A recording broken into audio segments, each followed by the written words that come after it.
call the Calhoun County March 27th, 2023 council meeting to order. Ms. Bryant, would you give us an invocation, please? Dear Lord, please give us guidance in this meeting, because of lack of guidance causes a nation to fall, but victory is won through many advisors. Let us not be misguided in this meeting so that we do not lead to decisions that produce ineffective results. I pray that you direct our steps so that this meeting can achieve our kingdom aims. We place you at the center of this. Amen. Amen.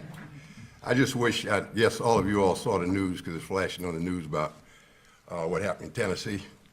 I'd like us to have a moment of silent prayer for those folks, in Tennessee.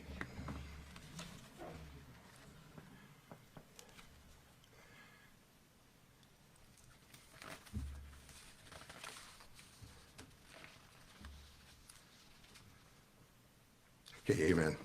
I have a motion for approval of the agenda. So moved. Second. Properly moving second. Any further discussion? All in favor, aye. Aye. Opposed is likewise. Under public comments, I just was saying the ordinance that we have governing that is going to be changed. I'm going to refer that to the administration body, which is Ken and myself, and we're going to do some fine tuning on that. I don't like exactly how some of the stuff is reading in there, and I really don't understand it myself. So we're going to fine tune that and bring it back to council, and we're going to try to get it right.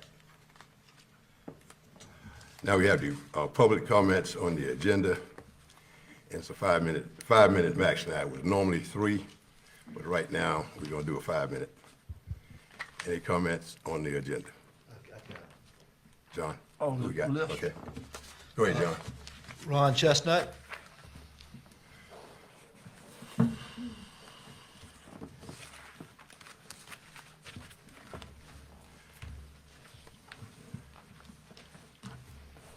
First, I'd like to thank the council for affording me the opportunity to speak. I'll be brief as I may. My question is not on an agenda item, is concerning the recent vacancy in our treasurer's position and the manner in which that position was filled. I've been in contact with both the governor's office and the state election commission. I'll preclude the reading of the sections that I was forwarded by the county to justify the appointment of a deputy. Neither the State Elections Commission or the governor's office says that the county has the authority to preclude the appointment by the governor. So I have basically 2 questions that I need answered.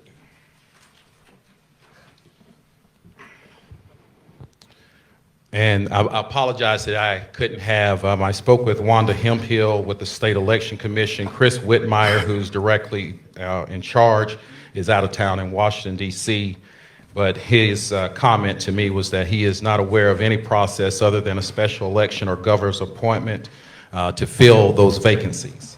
The governor's office has not responded to me to over a week, so my 2 questions are, 1, was the appointment of the deputy under the advisement of the governor's office, or was the governor's office contacted? And 2, if not, who authorized the circumvention of the governor's office? And in light of the fact that I did not present this to council and get it on agenda, I will wait for a response. I will not expect you to respond today. Thank you. Okay, thank you, Ron.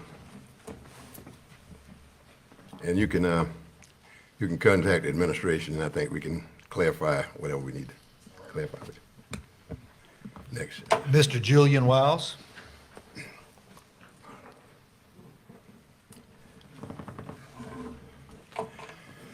Thank you for the opportunity to speak tonight. My name is Julian Wiles Jr. My family has owned land in Fort Mott and farmed there for over 100 years, and we intend to be a part of this community for generations to come. I regret that until today, I've been unable to publicly address the concerns that have been raised about a solar installation we have been considering for our property. The prospect of acres and acres of visible solar panels in Fort Mott is unacceptable to us. To avoid this, my family has spent the last 6 months working to develop a solar lease that would require some of the most robust vegetative screening of any solar installation in South Carolina. This includes a setback that is 25 feet greater than the current ordinance and includes not one but two staggered rows of dense plantings. Our proposed lease requires prompt replacement of any screening plant that dies, as well as provisions to ensure that the topsoil on our land would not be disturbed in any way that would prevent a return to row crop farming in the future. Innovation has been the hallmark of modern farming in Calhoun County. In my lifetime, county farmers have embraced such new technologies as irrigation systems, ever-improving herbicides and pesticides, boll weevil eradication programs, GPS-guided tractors, Roundup-ready cotton, and more. I believe that a properly managed and screened solar panel installation can be as productive new technology in the county's future. In fact, solar is already here. As a community, we have the opportunity to replace the Wateree coal-fired power plant with a pollution-free, low-cost electricity, which would also generate significant new tax revenue for the county for decades to come. For generations, we have used the energy of the sun to grow cotton, soybeans, corn, peanuts on our Calhoun County farms, and our family is simply proposing to harvest the power of the sun with new innovative technologies. While it is important for the county to get this right, we feel that each solar project should be evaluated on its own merits. Our family has been working diligently to develop an environmentally and community-sensitive solar lease to protect our land and to protect our community. We do not feel a 6-month countywide blanket moratorium is necessary or warranted. However, moving forward, we welcome the opportunity to work with the county, our neighbors, and our potential solar tenant as we search for the best ways to implement additional solar panels in Calhoun County. Thank you. Thank you, Mr. Wiles. Thank you. Miss Melody Petings.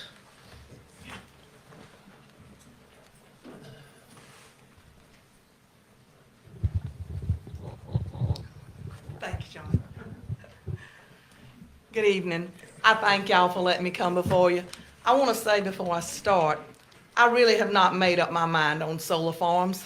I don't like the way they look, but at the same time, what I come to you about tonight is something that I know is a problem.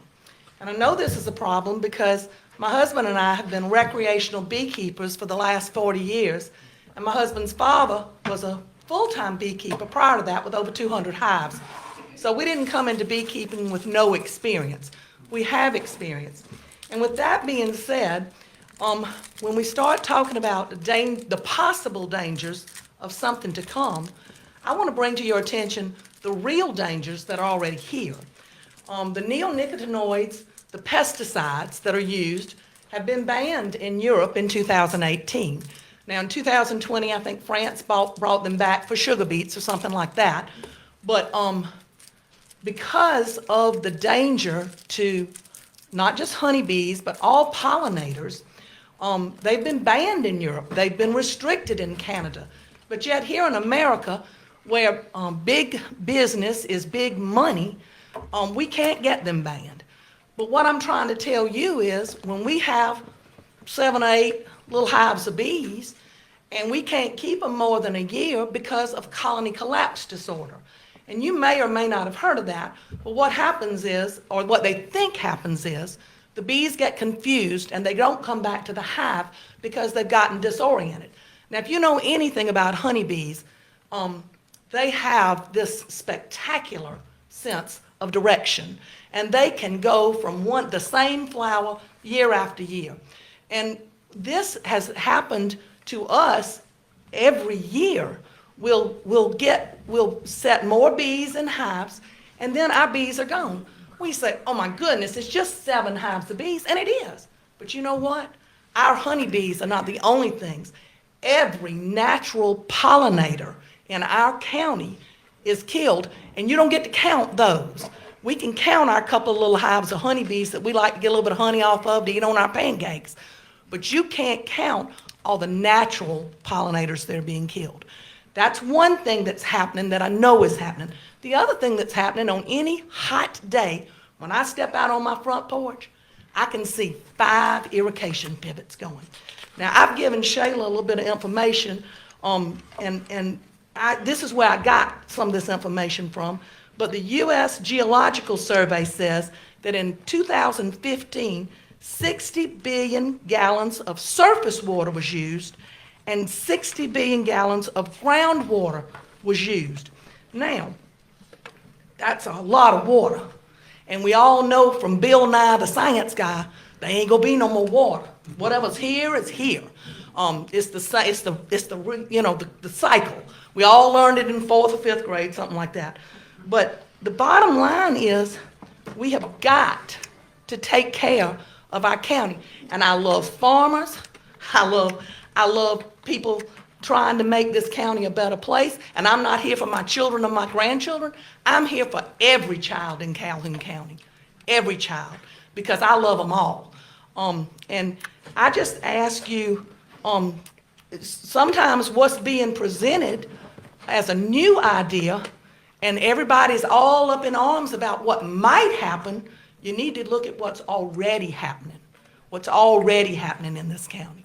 And so that's what I wanted to present to you. And I gave Shayla the information that I got it from, and there's a lot more in there. And I would love to discuss it with any of you on a one-on-one basis if you're interested. And thank you so much for the opportunity. Thank you, ma'am. Thank you. Mr. Luther Wanamaker. Can I speak from here? Yes, sir. Can y'all get him a mic? Thank you. Thank you.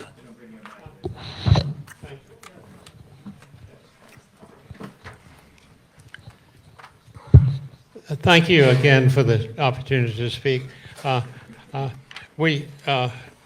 The solar farm issue is a very divisive issue. I have respect for any and everybody's opinion, and there are many different opinions. I don't totally agree with my friend, Mr. Julian Wiles, but we are closest of friends, and I'm sure we would never have any great animosity about it, but we do have separate opinions. I feel like the moratorium is a great thing to do. I think we need to have a committee appointed by the council to study the issue and come back and make responsible, sensible recommendations.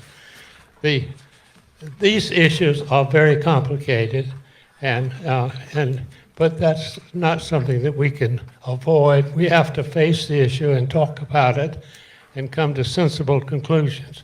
I think we can. I hope the council will appoint a committee of somewhere around 10 to 12 people, study the issue, come back with a sensible recommendation, include all strongly felt opinions, and come to good conclusions. The United States Constitution was not easy to solve, but we got a great Constitution after several months, and I think we can do that on the solar field. Thank you. Thank you, sir.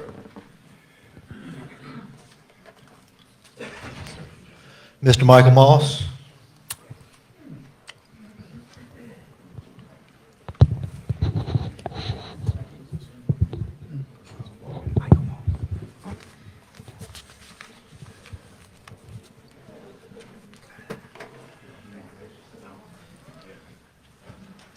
Thank you for letting me say a word or two. I'm here to talk about the solar also. I personally have plans to have a solar farm on my farm at some point, if it ever gets to that point where we can do it. And I don't really have a big problem with the 6-month moratorium to study the issue and so forth. But we are, in Calhoun County, we already have a good many solar projects. Matter of fact, I ride by 3 of them every time I go from my house to Cameron. And I don't even pay them any attention, don't even look at them. And I don't see where they hurt one thing. And I just would like to know how much, and I know you probably can't answer this question now, but how much money does the county make from the fee in lieu of from some of these solar projects? And my understanding is it's pretty significant. And I don't know where this moratorium is going, but if it ends up running some of these solar businesses off. Some of them, like the ones that's going to hopefully put mine in, it's going to cost this county a lot of money, from what I understand. And my question, I guess, is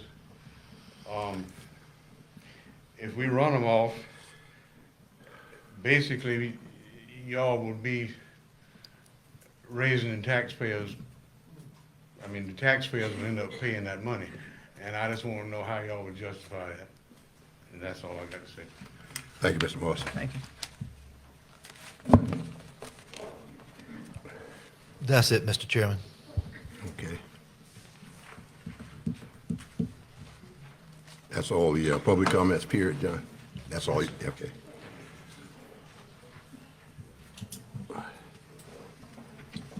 Okay, we're down to the public hearing on ordinance 2023-2, an ordinance to amend Chapter 2, Article 4 with respect to the Historical Commission. Do anyone have any comments? Even folks who would comment previously, you can, on third reading, I'll allow you to come up if you want to make a comment. Anyone have any comments or questions? Okay. A motion, I'll accept a motion for approval of third reading on ordinance 2023-2. So moved. Second. Properly moved and second. Any further discussion? All in favor, aye? Aye. Opposed, likewise, the ayes have it. Okay, we're now in the public hearing on ordinance 2023-5, third reading of ordinance establishing a temporary moratorium on application and administrative processing for approval of solar projects or farms or more than 1 acre sought outside of industrial areas and within the unincorporated areas of Calhoun County, and invoking the application of the pending ordinance doctrine. Anyone have any comments? I mean, some people have already commented, but Could you get a second, first, get a motion and a second? Oh, you mean, yeah. we just in the public hearing. Yeah, Public hearing. we'll do that later, but anyone have any comments on anybody else? Yes, I see a hand back there. You come on up. I would state your name because we don't have,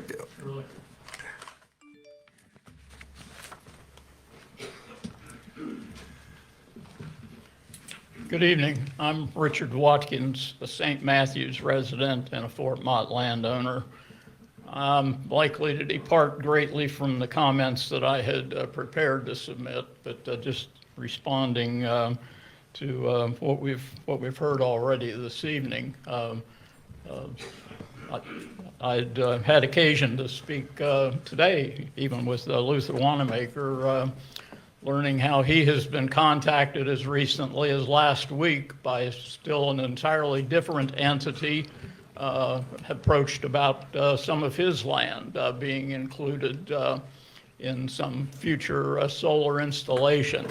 So it becomes apparent not only from Mr. Moss's comments, but from my conversation today with Luther Wanamaker, that there are additional solar installations being contemplated for Calhoun County, and it's certainly helpful to hear from Mr. Wiles about the careful considerations that have been put into the proposal that would involve his land.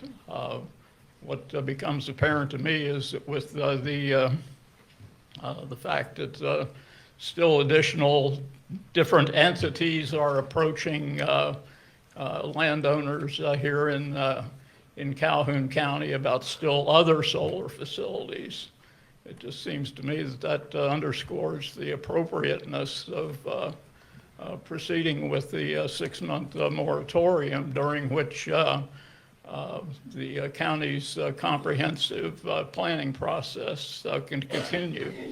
So again, I'm a relative newcomer to to the county. I certainly don't claim to have been here for 6 generations, but certainly I care very much about the county, and feel very fortunate to have become a landowner, friend, neighbor in the county. I just think in this case, the moratorium seems prudent in terms of allowing time for the comprehensive planning process to continue, during which we can hopefully identify the various matters to be resolved so far as the future direction and development in the county. Thank you. Thank you, Mr. Watson. Anyone else? Mr. McNulty?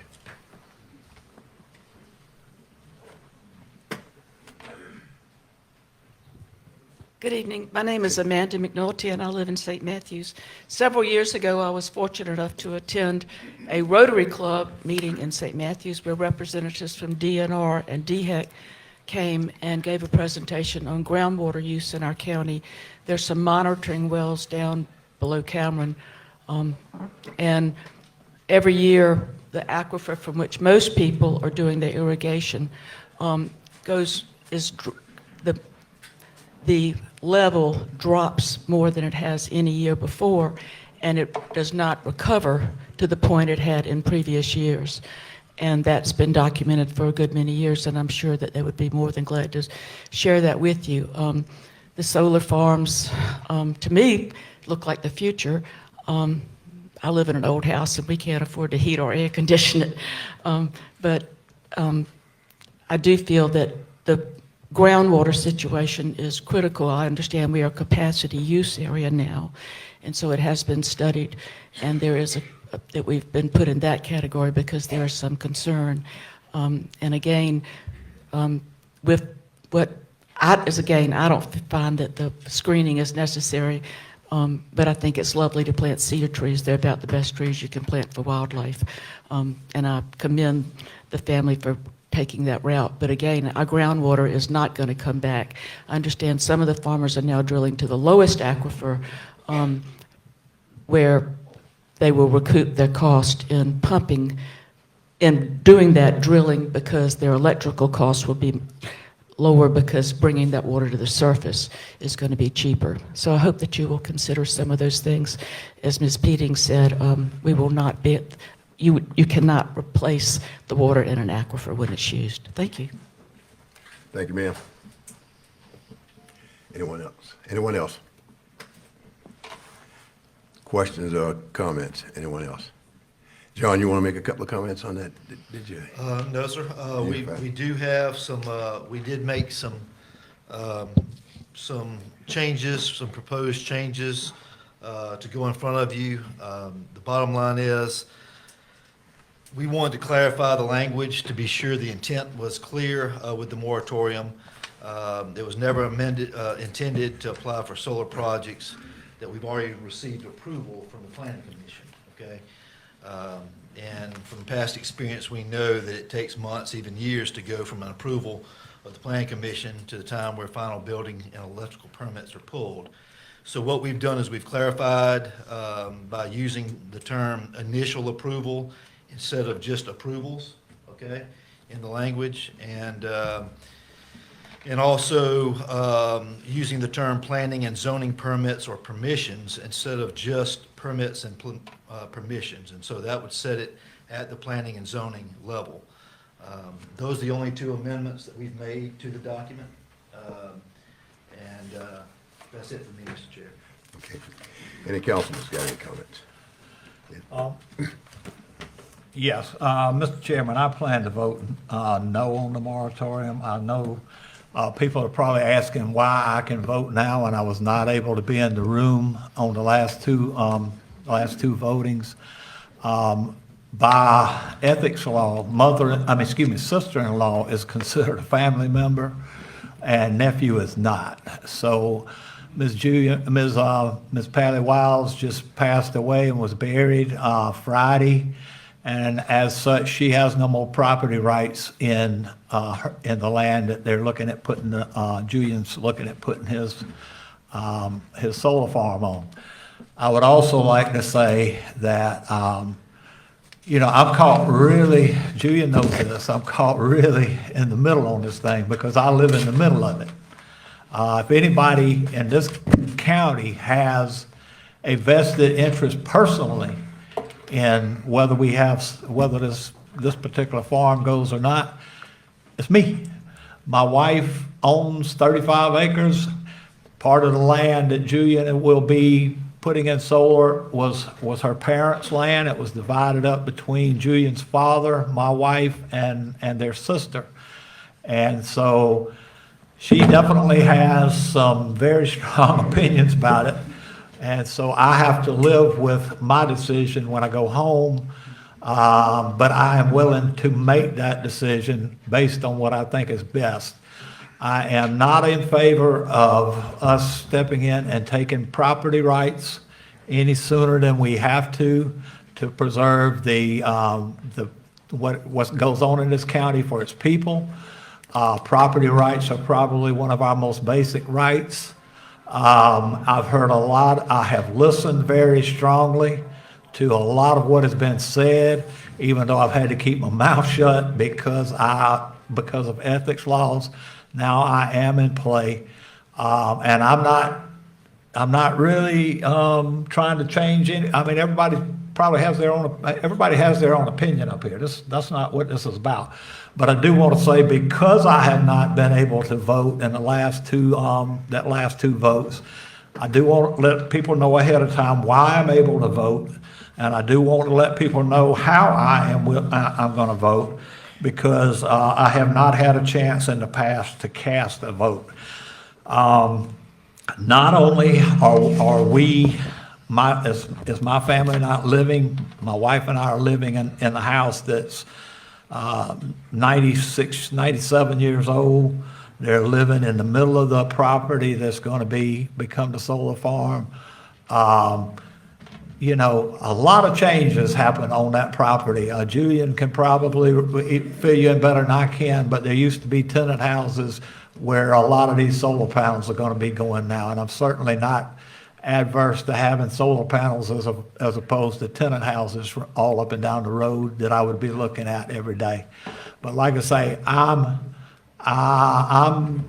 not, and going to, Richard has had to keep himself out of it, and certainly, I don't know if people know it or not, but the Lone Star Solar Farm, the solar project down there, actually borders a piece of property that I own on two property sides. So, I mean, that one's already approved, so it will be going through.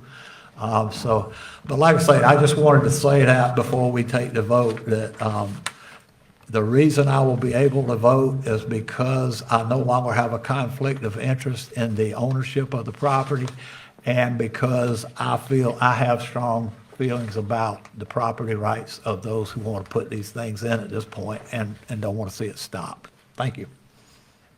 Okay, any other councilman need to comment?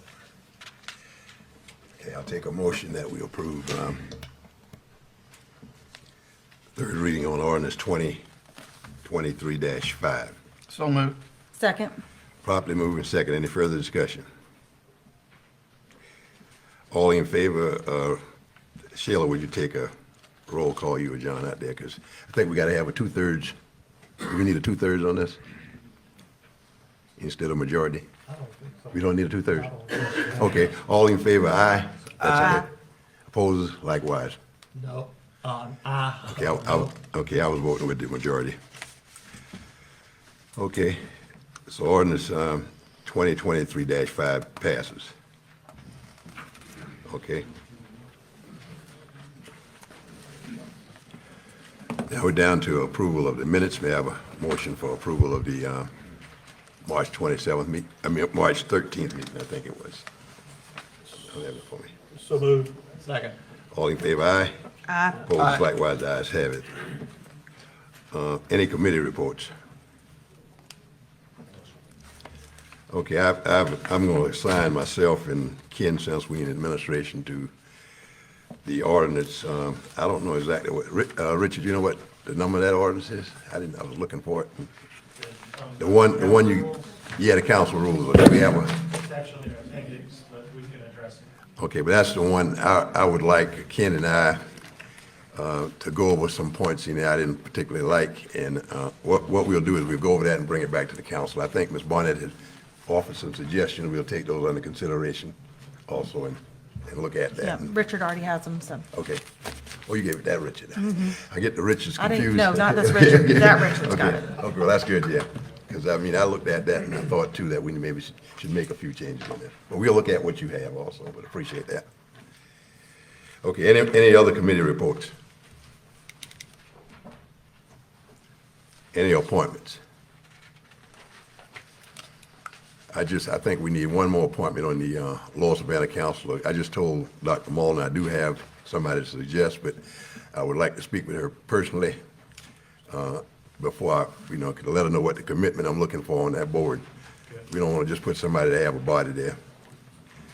Okay, but I will try to get that over to Dr. Mullen by the time the next board meeting is over there. No proclamations. Under appearance, Dr. Mullen.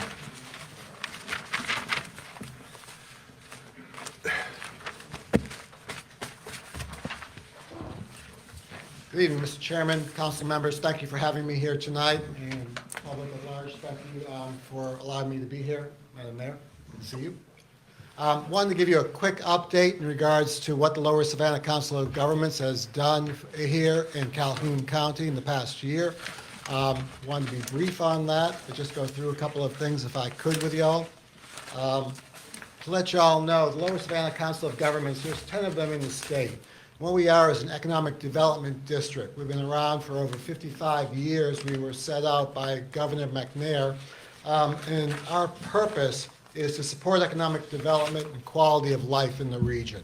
The region is 6 counties, those counties being Aiken, Allendale, Bamberg, Barnwell, Calhoun, and Orangeburg counties. We have, oh good Lord, I think it's 47 municipalities and other areas that we work with in unincorporated areas. To let you know, here in Calhoun County, we have a number of different members. Mr. Carson is a member of our board. Mayor Carson Peterson is. Chairman Hagler, Virgil Jacobs, who's on the town council, and John McLaughlin. In addition to that, Russell Ott, who is your representative here, is also an ad hoc, ex officio member of the council. We really appreciate his input and what he does for the council. We do a number of different programs that benefit the county and the municipalities. Some of them come through community development block grants. We work in the area of planning, as well as work with Economic Development Administration and EDA grants. And those grants are funds that mostly provide jobs, okay? The last one we did in the region over here was the new nursing school over at Orangeburg Calhoun Tech, and we were involved in the financing of that.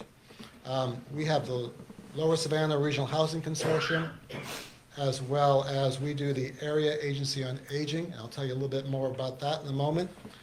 We do not do tourism here in Calhoun County or Orangeburg County, but we do our workforce development program, and we're very active in that program throughout the region. So we really have 3 different active divisions, one of those being workforce, the other being planning, economic, and community development. And then in addition to that, we have our Human Services Division, which does our aging programs and works on urban transportation in Aiken as well as a bit of Augusta. We have about a budget of about $10 million. That's what comes directly through us. That being said, we also shepherd probably another anywhere from $8 to $10 million a year in transportation projects and other projects that flow through us or we administer in some way. So we are very active in a number of different programs throughout the region and throughout the state. Here in Calhoun County, I want to talk a little bit about the aging programs. The aging programs come from the Older Americans Act, and this is to benefit seniors and the general public here in the county and across the region and across, of course, across the state. So we work through your Office of Aging. Great folks over there. You have one of the best in the state. I will let you know that right now. They're fantastic folks and do a lot for the county and the seniors in the county. Most recently, in this past year, 756 Calhoun seniors were assessed by our staff. That assessment is that we go out there and go into the homes or meet them in a group congregate site and find out what's going on with them. Where are their needs? Whether they, do they need meals? Do they need assistance with transportation? We're looking for all the different things that they may need in order to help them to stay in their home. Number one thing that we want to see in this state is for seniors to stay in their home as long as possible. And that's important to us. We also have homemaker and transportation services we help with. We help with home delivered meals in the region, and we do this through the Office on Aging here. We also offer something called home care services. We did about 1,200 hours this past year for seniors here in Calhoun County. And why it's important is that when you reach a certain age, you may need a little help doing a couple of things around the house. And so we have folks who come in, help those seniors out for a little bit, just things that they can't do but are basic things, okay? Like I say, the idea is to keep these folks in their homes as long as possible. We also have a fund which is called Caregivers, and that is for respite funds. So you're taking care of your grandma, your mom, your aunt, your uncle, whatever it may be, and you need some time away. Well, we help provide this funding for you to hire a service to come in and do that for you. Okay? Over the last year, we helped 45 families here in Calhoun County to do that. We also have the long-term care ombudsman on staff. They check into the 2 Calhoun County residential care facilities and the nursing home here, and have worked with 64 Calhoun seniors going in to find out if they have issues. Are they being treated correctly? And we are the policing agency to make sure if there are issues going on in those nursing homes or facilities, that we are the ones who follow up on that and take care of that for those seniors here in the county. Also, we have one fund that's not used too much here, but is legal services. So if you have seniors who need legal service help, whether it be dealing with a will, power of attorney, whatever it may be, we have funding to help out with those seniors as well for legal services. Jenkins is on that committee. We appreciate your work very much with the Regional Aging Advisory Committee. In the area of planning, this past year, we provided technical assistance to the town of Cameron on some zoning matters and stormwater issues. We also assisted the county and the municipalities in some shape-shifting data file stuff for zoning. In the area of transportation, we work with the CTC, and we have a couple of members of Calhoun County on our Transportation Advisory Committee. Those include Cody Hare and John McLaughlin, to let you know that. In the area of community and economic development, we work with, this past year, staff worked with Calhoun County and the town of St. Matthews on trying to find a number of different community development block grant projects. We worked with, once again, OC Tech to provide tuition assistance for Healthcare Heroes training program for EMTs, CANs, and PCTs. Total funding on that was over $200,000 that helped in this area to get kids educated and help to pay their education to be EMTs, which is one of those things that's greatly needed throughout the country. As you know, there was a lot of American Rescue Plan money out there. The state finally decided how they wanted to disperse a lot of that.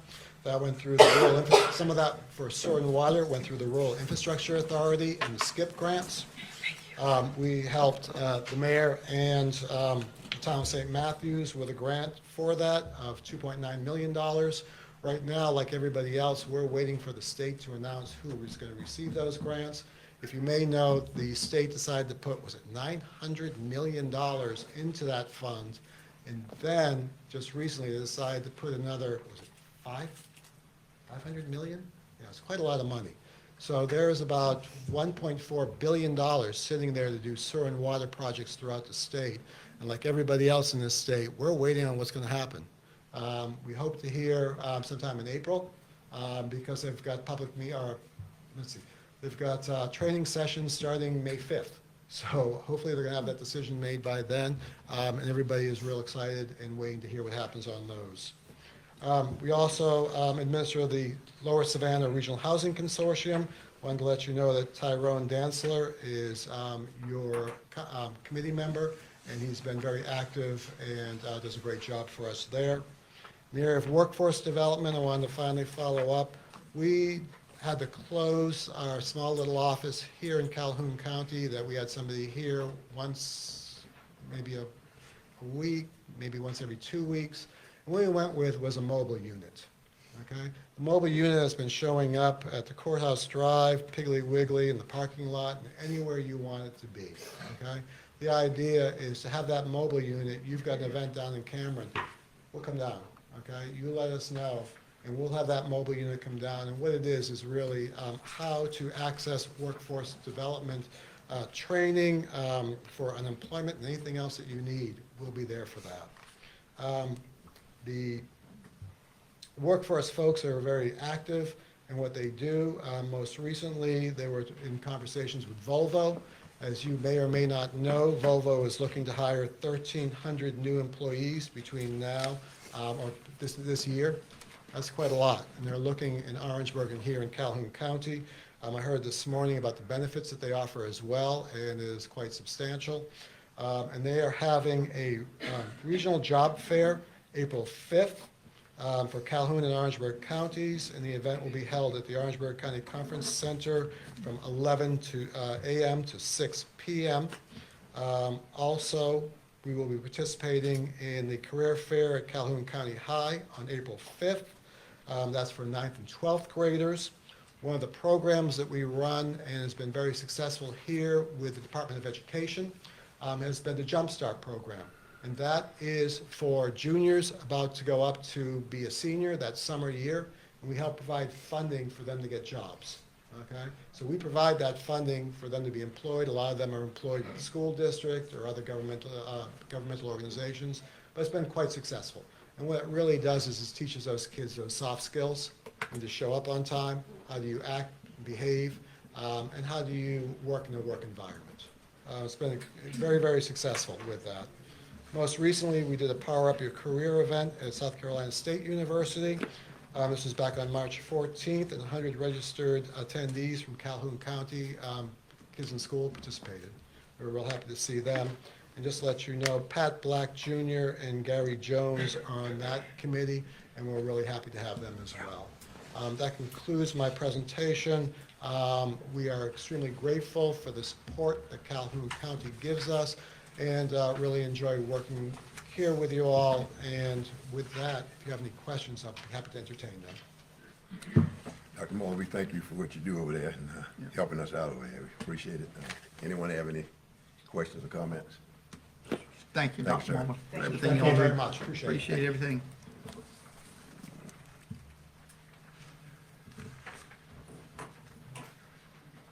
And we have Mr. Tidra Rivers, Hazelwood subdivision.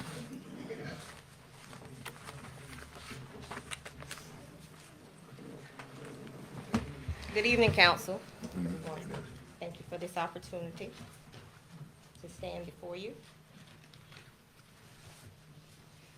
We're glad to have you.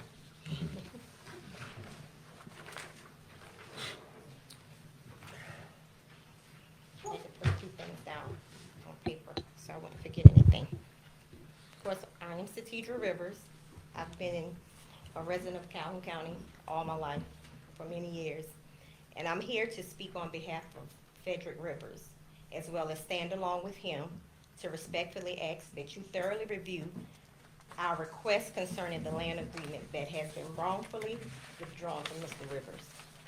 On October 12, 2021, Mr. Rivers signed an agreement to buy property in the Hazelwood subdivision with Tory Rush, the Armnism Development Company. During that time, Mr. Rivers paid his required earnest deposit of $500. During this transaction, Mr. Rush neglected to inform or provide Mr. Rivers a copy of the county's restrictive easement and covenants of the Hauserwood Plantation. Without being privy to this information, very important information at that, Mr. Rivers began doing what any of us would have done. He started and went out to go get his perk test done for the land. Surveying was completed in hopes of his new construction of the home. He was then given a 911 address of 200 Edgewood Drive. Once he started the land clearing before he actually closed on the contract, he had someone to go out, clear the land. After it was done, the trees were cut down. It was a halt put on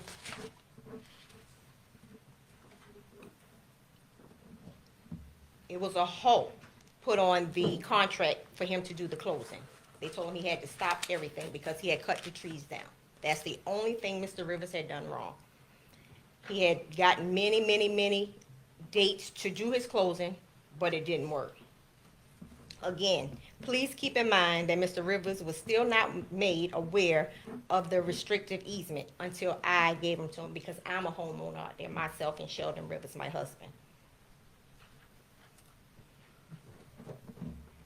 Mr. Rivers apologized for his actions and willfully agreed to replant trees that the county made him aware of. Mr. Rivers purchased and planted 15 trees, after which they were planted. My husband and myself, for 1 month, went around from our home around to the land where the trees were replanted and watered them, after which they died. They did not last. He did not receive a copy of this information still until I gave it to him late December. My husband and I started our home construction November of 2017, and it was completed in 2018. In the covenant, it states that if you purchase property, you have 18 months, which are of the purchase date, to start your construction. The landowner before me had that land for 10 years, from 2007 to 2017. Mr. Rivers, from the beginning of his home construction, is now year 2023. And as of March 23rd, 2023, Mr. Rivers received an email from the attorney that Calhoun County now wants to walk away from this deal and basically terminate his pending contract to purchase this property. I strongly disagree with the county wanting to dissolve this binding contract with Mr. Rivers, and do not believe that he should suffer due to misdeeds of others as he went through this process.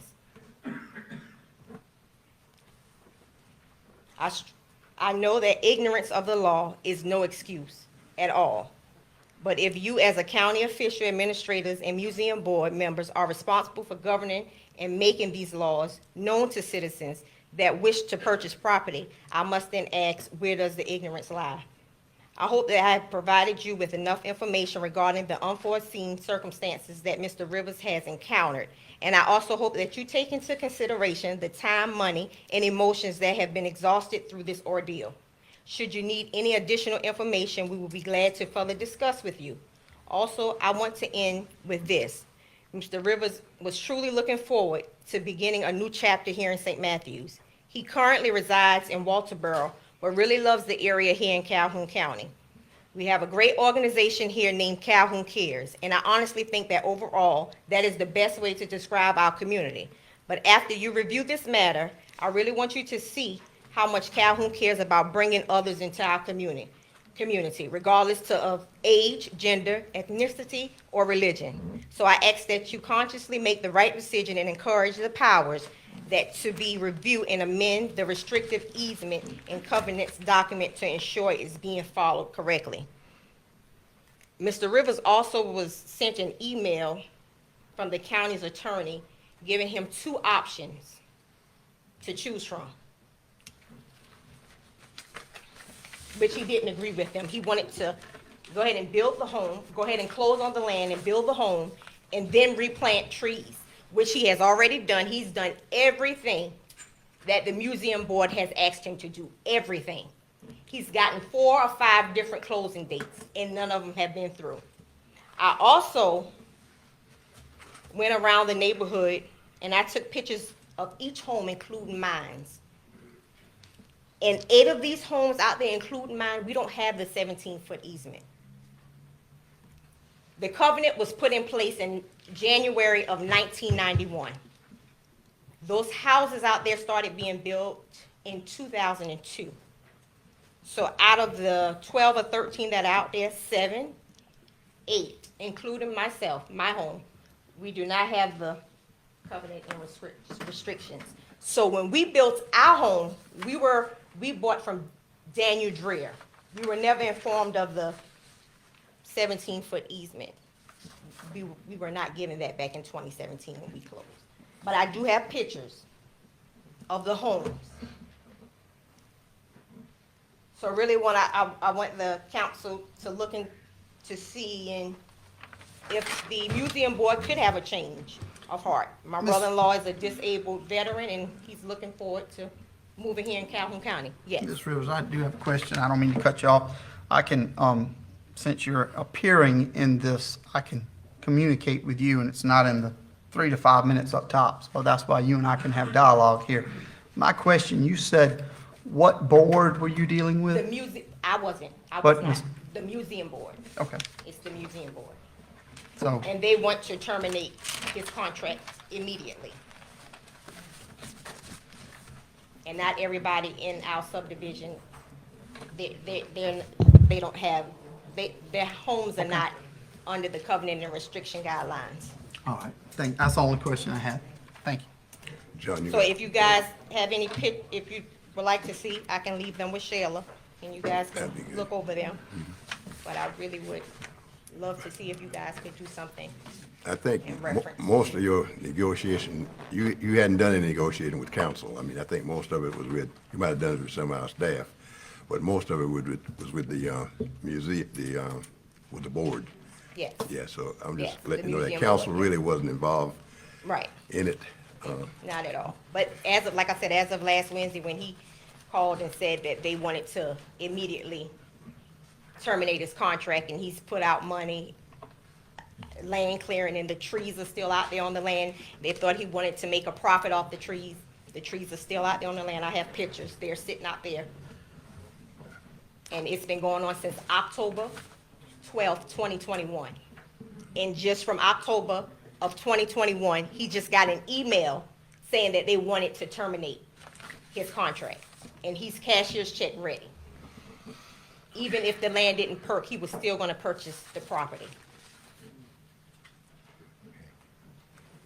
So I just would love to see, Well- you know, if there's anything that the council can do to talk to the museum board, because my brother-in-law would really, he wants that property. That's the property, he's taken the time out, he's put money into it, and that's what he wants.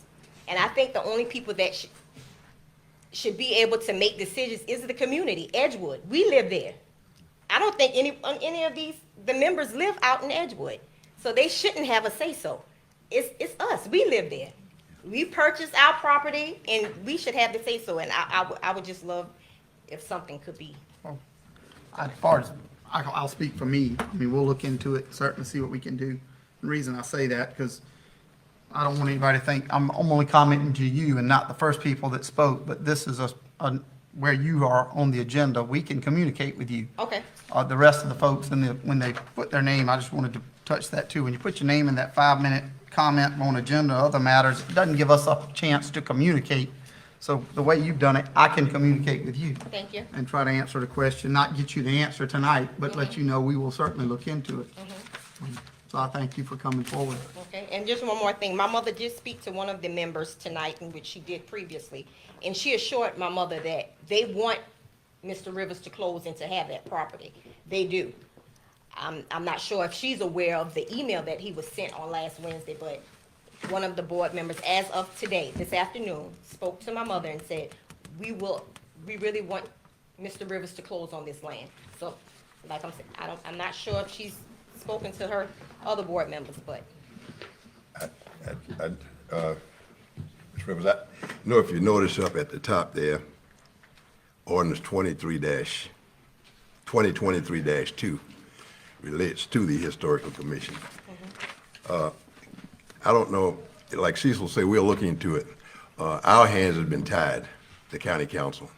I think I might have talked to you, I don't know whether I talked to you earlier and told you, but this actually has been in the board, the Historical Commission board, and I think we've been trying to make some changes there. Council will have a more active role in this. But some of the stuff you said, and I asked that before, if they wanted, picked him out to have the buffer or whatever, I don't know what, that's what it was, a buffer. 17-foot easement, and he All right. cut the trees And if down. we had other houses out there that didn't do it, and we set a precedent like that, I don't see how we can handpick certain ones Right. to do that. I think the council will look into it, I can tell you that.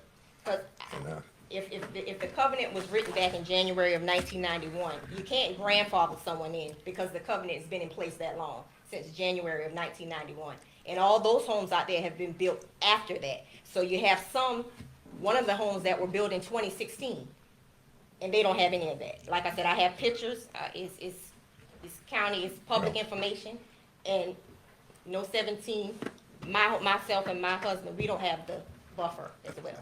I think that was one of the questions I had asked. Did everybody have the buffer, whatever you call it out there? And I was told yes.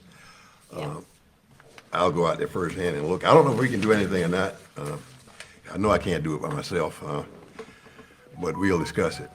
This council will discuss it, and we'll see what we need to do, because I thought if they set a precedent, and if we set that precedent where other people did that, or cut the trees or whatever, how you gonna just pick one guy not to do it? So we'll look into it. That's all I can tell you tonight, because I don't think we're familiar with everything. I know I'm not, because we weren't involved directly in this. So, I think, well, I know something about this issue, though. I mean, I know something about that, with the trees being planted and being replanted and all yeah, that. I mean, I knew about that, but Yeah, I'm thinking that we we've been- said, it was told that everybody had to go through the same Yeah, procedure, and that's that's right. what she's saying, something been- different right now. We've been briefed on it, I'll put Yeah, it that yeah. way, but no, we'll look into it further. Because just last week, the new homes across from me, they have a clear cut. They were out there cutting all last week, so they have a clear cut. And if you need pictures, like I said, I do have them. I'm able to be reached. I was out recently out that way too, so I know what you're talking about. Thank you. All right. Thank you, Mr. Teeter. We'll look into that and see what we can do. Thank you, ma'am.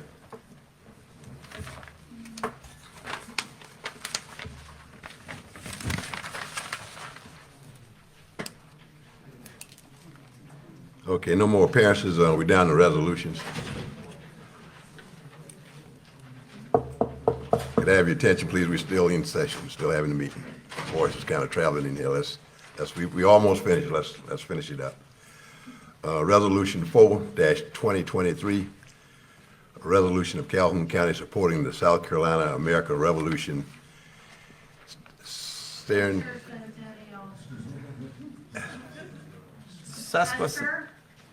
Come, come on up. I finally had to tell my goal. That's a word I hadn't seen before yet. Come on up. If y'all want to talk a little bit about your group, it's fine. We'll recognize. Yes, we do. Thank you so much for allowing us to come talk with you tonight.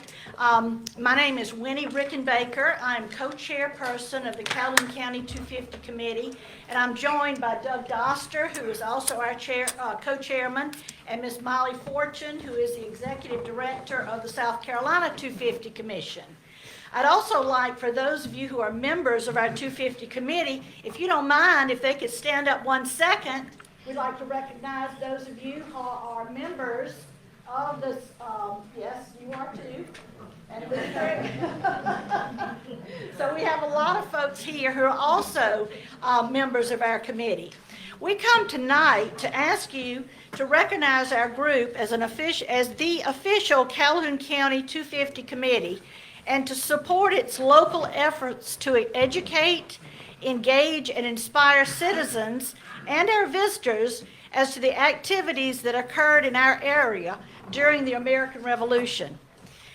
We'll celebrate the 250th birthday of America on July the 4th of 2026. But it's just not going to be a one-time event. We're committed to leaving a legacy of our county, of the lives far beyond this one day, one holiday. We will help build a plan to recognize our local sites, our local stories, characters, and events that occurred in this area between 1770 and 1783. As you know, we were not known as Calhoun County at that time. We were made up of several places: Amelia Township, Saxgatha, and Orangeburg districts. Some of the stories of the brutal battles featuring regular army and militia, some of the skirmishes between the neighbors in this partisan war, some featured noble families, the names that we recognize from some of the street signs and the county name and such, while other stories are of free enslaved African Americans, Native Americans, women, and children who have often been forgotten in some of the textbooks. We plan to tell all of these stories openly and honestly.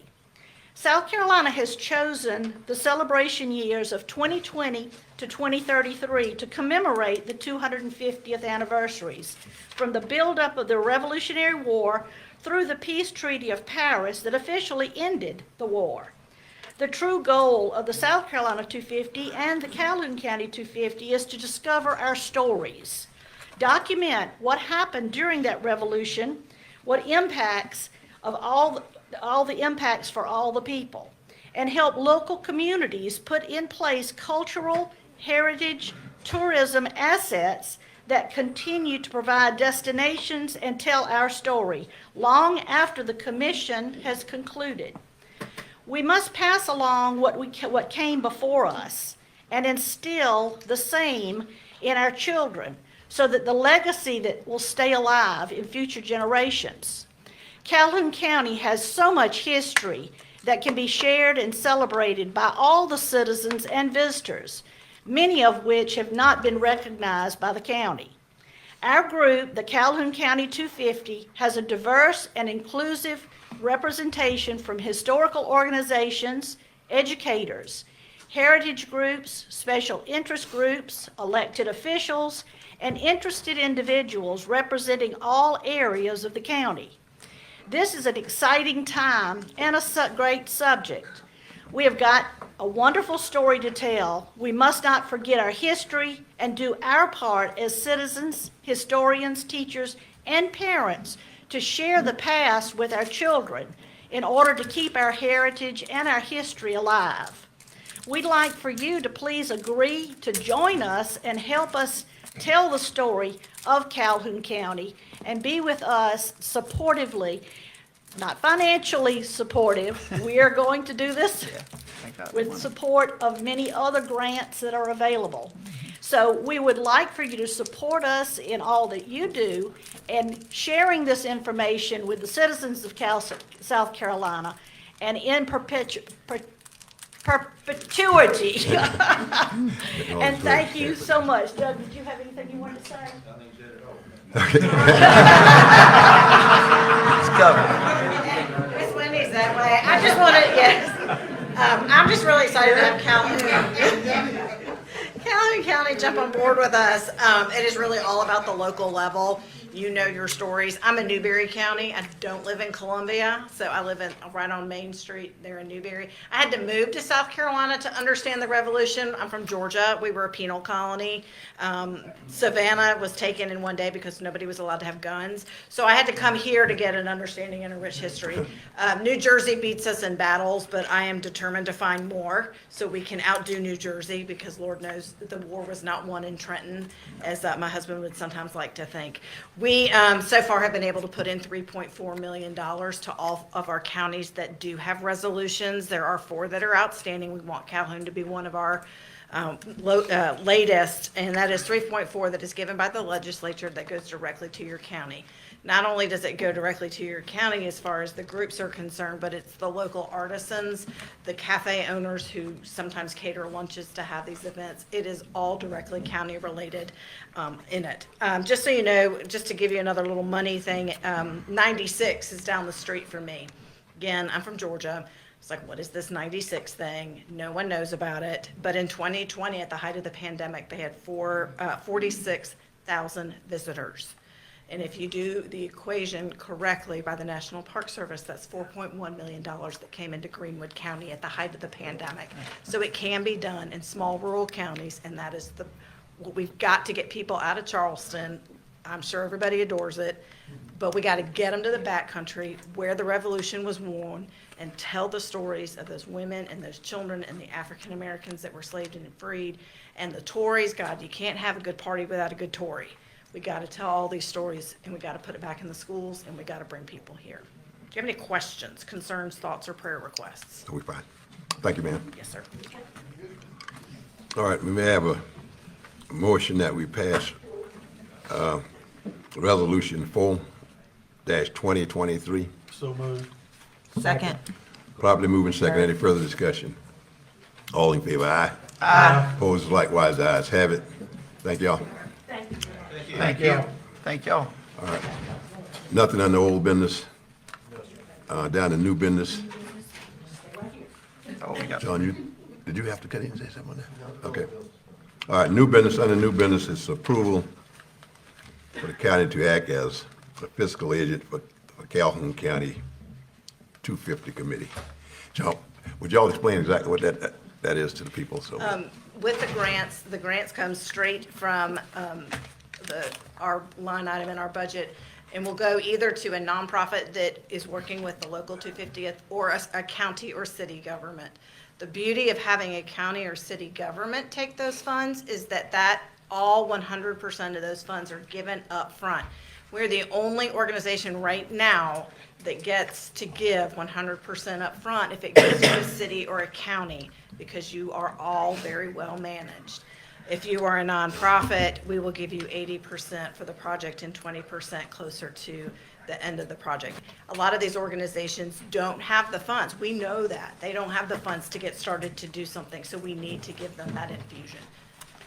We prefer county and city. We will do whatever, but this is a vehicle to get the money to these organizations that need it. John, Yes, sir. Chairman, council, we will, with your approval, we will run this through our community development department. I think it applies well. We've got the nonprofit there as well, and that's what we set it up for. So, yes, sir. okay. Mr. Chairman, I move that we approve acting as fiscal agent for the Calhoun County 250 Committee. May I have a second? Second. Properly moving second that we act as the agent for Calhoun County 250 Committee. Any further discussion? All in favor, aye. Aye. Opposed, likewise, ayes have it. Thank you. Thank you. Thank y'all. Thank you. All right. Y'all, thank you. We're down to ordinance 2023-3, first reading. An ordinance to amend chapter 30 of the Calhoun County Code of Ordinances to amend the composition, responsibilities, and duties of the governing boards for the Calhoun County Rural Fire District and the Sandy Run Fire District, and to provide that these fire protection districts shall be operating as an administrative division of Calhoun County and other matters related thereto. Have a motion for first reading. So moved. Second. Properly moving second that we have first reading on ordinance 2023-3. Any further discussion? Mr. Chairman, I would just like to say that this has been, particularly on our committee, Chairman Carson has taken put this on his back, and Tris Waystack and some other people, Nick, everybody else who's in the fire service. I want to thank them for the job that they've done in polishing this thing as much as you can polish it, I think. It's been a long-term thing, but thank y'all very much for what you've come up with. Appreciate it. Anybody else? I'm good. Okay, yeah, we want to thank the Fire Commission, because this has been a long time thing. It's been ever since I've been here almost. been trying to do something, so I appreciate the ones of y'all who put forth some effort to help this come about. So thank you. Did we vote? We have voted. Okay, may I have a motion? We got the motion? We had a motion. All right, all in favor, aye? Aye. Opposers likewise, the ayes have it. Down to the administrator. Yes, sir, real quick, two things. Certainly, we're going to have a countywide litter pickup, April the 20th, that's a Thursday, April the 20th. Please participate where you can. We'll be starting here at the County Annex Building at 9 a.m. From 9 till 12. So we're talking 3 hours out of your day. Come help us pick up some litter around the county would be much appreciated. We will pick up the bags. You don't have to deal with the bags. We will give you all the supplies. We just need bodies to walk and pick up. That's on the 20th, and then the Purple Martin Festival. The town street dance and bingo is going to be Friday night, the 21st, followed with Saturday being the parade and the festival. So please make yourself available. This is something that I know that council has wanted us to continue doing. We don't have a whole lot of events here in the county, and so certainly we're trying to put all the effort, and certainly I want to thank staff, their involvement for being involved with that too, especially those that don't know yet. Volunteers, that's right. So that's it for me. I have a question. Yes, sir. Is that not the same date as the Purple Martin? April the 20th is Thursday, and then the Purple Martin is 21st and 22nd. Okay. Yeah. Okay. John, that's all you have? Yes, sir. Any other council member have anything? I just want to touch base on one thing I mentioned earlier about that meet with Ms. Rivers. I was talking with her. I just want to clarify something. The people that spoke, I didn't want the folks that spoke before the meeting on this section we've been having, the public comments on agenda and public comments on other matters. I want to clarify that from what I understand, and somebody correct me if I'm wrong, but when people get up to speak on that, it's basically for us to hear from the people, not for a question and answer session. I want everybody to be clear on that so people don't think we're not acknowledging someone's 5 minutes or 3 minutes or whatever it is, because that could easily turn into a town hall type situation, question and answer. That's why it's not allowed for, really, I mean, I guess we could speak, but we're not supposed to speak to that matter. But when someone is on the agenda, we can speak with that person. So if you want something you want answered right then, if you get on the agenda, it's easier for us to maybe have some dialogue on your issue versus you just telling us something that you might have seen in the agenda on Thursday, and then I'm going to speak on that, and it's fine. We want to hear from you, or I do, and I think the chairman does. He's the one that put that in place. But I want to make sure people understand that we're not ignoring you. People in the beginning may say, well, they didn't speak to me on my issue. Well, it's different. It's how it was presented. If you want something possibly to be answered or comment back, you need to be on the regular agenda, not just the comment section in the front. Does that sound? And in order Am I to get making on, myself clear? and in order to get on that, you need to call Shayla, and she'll be glad to put you on. Before the agenda goes Before the out. agenda goes out, that's correct. I think we, By Thursday noon, that's correct. we need to realize that I implemented that because I want to hear from the citizens. People think we don't sometime, but I might not like what I hear, but I want to hear from you. And that's why we implemented that. You might have heard me say it earlier, and I see our attorneys in there, Michael. I want to look at that ordinance, and I think some stuff we need to fine tune in there.